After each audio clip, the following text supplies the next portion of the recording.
Di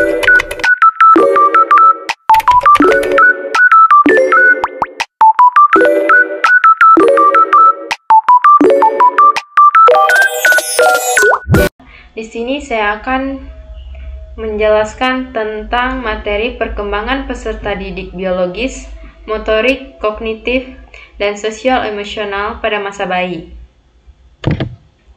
Yang pertama, perkembangan biologis. Perkembangan biologis berkaitan dengan perubahan fisik dan fisiologis yang terjadi pada masa bayi dilahirkan. Pertumbuhan fisik. Pada masa awal kehidupan, bayi mengalami peningkatan yang sangat cepat dalam berat dan panjang badan. Pertumbuhan ini sangat penting karena menjadi dasar bagi perkembangan lainnya. Pola tidur dan nutrisi yang baik sangat mempengaruhi pertumbuhan ini. Perkembangan sistem saraf. Otak dan sistem saraf berkembang saat pesat di tahun pertama kehidupan. Jutaan koneksi saraf atau sinapsis terbentuk yang mendukung kemampuan berpikir, belajar dan berinteraksi dengan lingkungan. Refleks awal. Bayi dilahirkan dengan beberapa refleks bawaan seperti refleks menghisap untuk menyusu, refleks mencengkram ketika tangan disentuh, dan refleks menelan. Refleks-refleks ini penting untuk kelangsungan hidup dan akan menghilang seiring perkembangan motorik dasar. Yang kedua, perkembangan motorik. Perkembangan motorik mencakup kemampuan anak dalam mengontrol gerakan tubuh, baik gerakan badan, baik gerakan besar maupun gerakan halus. Motorik kasar. Motorik kasar melibatkan otot-otot besar seperti tangan, kaki, dan punggung.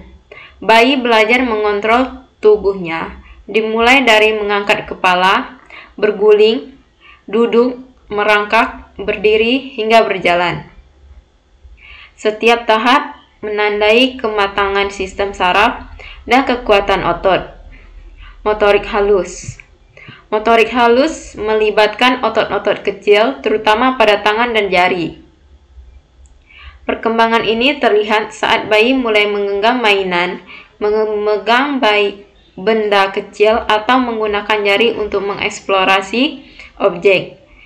Kemampuan ini sangat penting untuk kegiatan sehari-hari seperti menulis, makan, dan bermain. Ketiga, perkembangan kognitif. Perkembangan kognitif berhubungan dengan kemampuan berpikir, belajar, memecahkan masalah, dan memahami dunia sekitar. Proses belajar awal.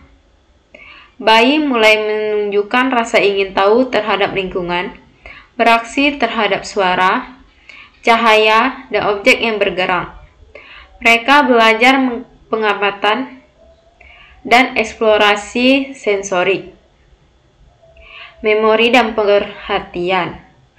Pada usia dini, bayi mulai mengenali wajah orang terdekat dan mengingat rutinitas harian.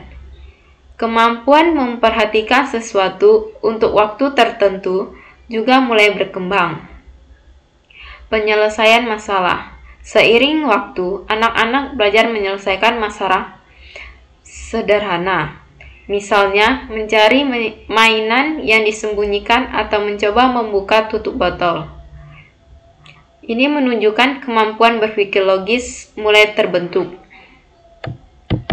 Yang keempat, perkembangan sosio-emosional. Ini mencakup bagaimana anak membangun hubungan sosial dan mengelola emosi. Pengenalan emosi.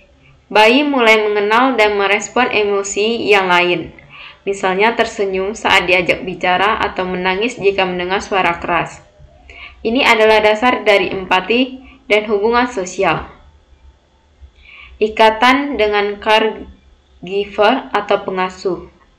Bayi membentuk ikatan emosional yang kuat dengan pengasuh utama atau biasanya ibu atau ayah. Ikatan ini memberi rasa aman dan membentuk dasar untuk kepercayaan sosial. Komunikasi nonverbal.